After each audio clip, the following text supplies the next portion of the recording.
In our last lecture, we discussed the ghost copy method, and in today's lecture, we will discuss the ghost copy method by using calculator. कि calculator को use करते हुए हम किस तरह से function को डिफाइन करते हैं और उसके बाद एक्स वाई सी की वैल्यू को एवेल्युएट करेंगे।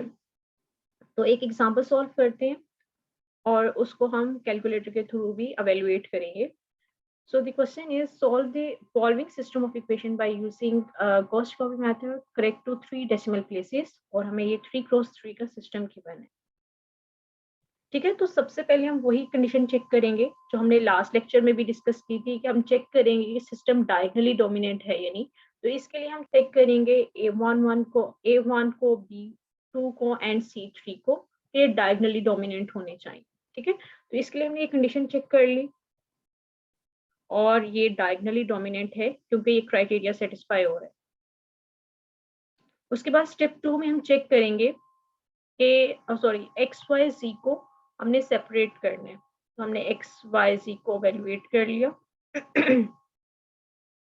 ठीक है, उसके बाद हमें क्या करना है, स्टेप 3 में हम वैसे अगर हमें विदाउट कैलकुलेटर करना हो तो हम इसे जर्नल फॉर्म में कन्वर्ट करते हैं, लेकिन अब हम इसे जर्नल फॉर्म में कन्वर्ट नहीं करेंगे, बल्कि हम इसको एक्स वाई जी, जो लेफ्ट साइड पे एक्स वाई जी है, इसको रिप्लेस कर देंगे कैपिटल एक्स, कैपिटल वाई और कैपिटल जी से।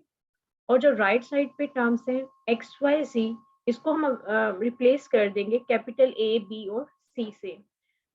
ए को रिप्लेस कर देंगे, एक्स को रिप्लेस कर देंगे ए से, इसी तरह वाई को रिप्लेस कर देंगे बी से, इसी तरह जी को रिप्लेस किया सी से। ठीक है, राइट साइड पे। तो हमारे पास ये टर्म्स आ जाएंगे।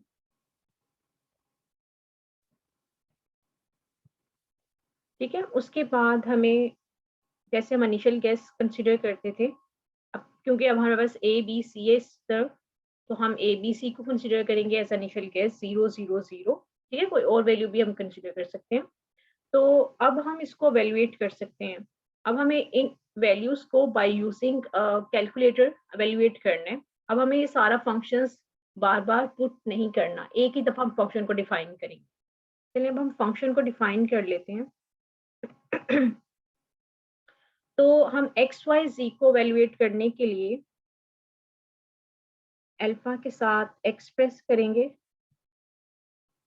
x equal to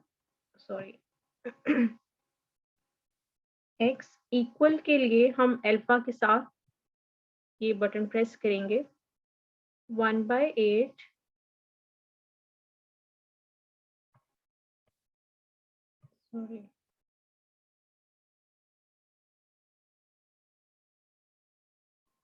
bracket 20 plus 3। अब हमें बी प्रेस करना है तो अल्फा के साथ बी प्रेस करेंगे -2 और सी प्रेस करना है तो अल्फा के साथ सी प्रेस करेंगे और ब्रैकेट क्लोज कर देंगे। अब हमें y और z के फंक्शन को भी डिफाइन करना है और इन सब फंक्शंस को सेपरेट करने के लिए हम कॉलन यूज करते हैं, तो अल्फा के साथ कॉलन प्रेस करेंगे। इसी तरह हमें y का फंक्शन डिफाइन करना है।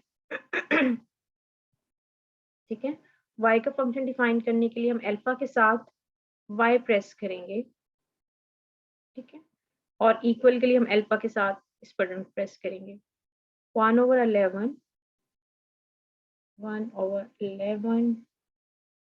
Bracket open 33 minus 4a, alpha के साथ a प्रेस करेंगे प्लस कैपिटल C के लिए हम अल्फा के साथ C प्रेस करेंगे और ब्रैकेट क्लोज। अभी हमने y फंक्शन को भी डिफाइन कर लिए। अब हमने z फंक्शन को डिफाइन करना है, लेकिन क्योंकि z बटन नहीं है तो हम m कंसीडर कर लेते हैं। ठीक है, इसको हम सबसे पहले सेपरेट करने के लिए कॉलन यूज करेंगे। ठीक है, अब हम z की जगह m यूज कर रहे हैं क्योंकि z यहाँ पे गिवन नहीं है। इक्वल के लिए अल्फा के साथ सॉल्व प्रेस करेंगे, bracket open 1/12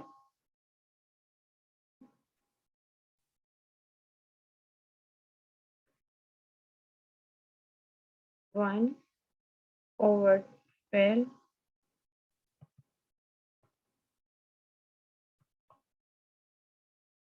bracket open 35 minus 6a, alpha के साथ a प्रेस करेंगे, माइनस 3b, अल्फा के साथ b प्रेस करेंगे एंड ब्रैकेट क्लोज। तो अब हमने फंक्शन को डिफाइन कर लिया, तीनों फंक्शंस को। इसके बाद हमें इस बटन को प्रेस करना होगा, CALC, ठीक है, कैलकुलेशन बटन। तो इसको हमने प्रेस कर लिया, तो यहाँ से हमें b की वैल्यू चाहिए। तो इनिशियली हमने a b c तीनों की वैल्यू को 0 0 0 कंसिडर किया हुआ है, हमने b की वैल्यू को 0 सब्स्टिट्यूट कर दिया, इक्वल। इसी तरह c की वैल्यू को भी इनिशियली हमने 0 कंसिडर किया हुआ है, यहाँ पे भी हमने 0 सब्स्टिट्यूट कर दिया, और a को भी 0 सब्स्टिट्यूट कर देंगे। तो हमारे पास फर्स्ट आइट्रेशन आ जाएगी। देखें x की वैल्यू 2.5 आ रही है, ये हम एवेल्युएट भी कर सकते हैं, ठीक है। इक्वल प्रेस करेंगे तो y की वैल्यू आ जाएगी 3। इसी तरह z की वैल्यू के लिए हम फिर इक्वल प्रेस करेंगे तो z की वैल्यू आ जाएगी 2.9166, ठीक है। तो इस तरह से हम फाइंड आउट कर लेंगे। अब हमें नेक्स्ट आइट्रेशन कैलकुलेट करनी है, ठीक है। नेक्स्ट आइट्रेशन के लिए हम क्या करेंगे, दोबारा से इक्वल प्रेस करेंगे। अब हमें b की वैल्यू प्रेस करनी है, तो हम b की वैल्यू को हम y से प्लेस कर देंगे, क्योंकि हमें नेक्स्ट आइट्रेशन के लिए हम पिछली वाली वैल्यूज को यूज करते हैं। इसका मतलब है b की जगह हमें y की वैल्यू यूज करना होगी, a की जगह x की वैल्यू, इसी तरह c की जगह z की वैल्यू को रिप्लेस करना होगा। तो हम b की जगह अल्फा के साथ इसको रिप्लेस कर देंगे y के साथ, ठीक है, क्योंकि हमें इसे प्रीवियस वैल्यू को यूज करना है। इसी तरह c की वैल्यू को हम रिप्लेस करेंगे z की वैल्यू के साथ। तो अल्फा, अब z नहीं है, हमने m यूज किया हुआ है z की जगह, तो हम m प्रेस कर देंगे, इक्वल। अब a की वैल्यू को हमने x से रिप्लेस किया हुआ है, तो हम x प्रेस कर देंगे, ठीक है, इक्वल। तो x नेक्स्ट आइट्रेशन हमारे पास ये आ रही है 2.8958। इसको हम चेक कर लेते हैं। तो ये बिल्कुल वेरीफाई हो गया, ठीक है।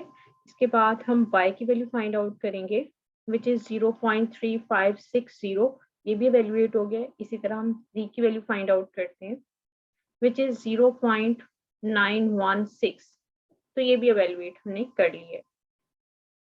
इसी तरह हम इस प्रोसेस को करते रहेंगे until we get the required accuracy।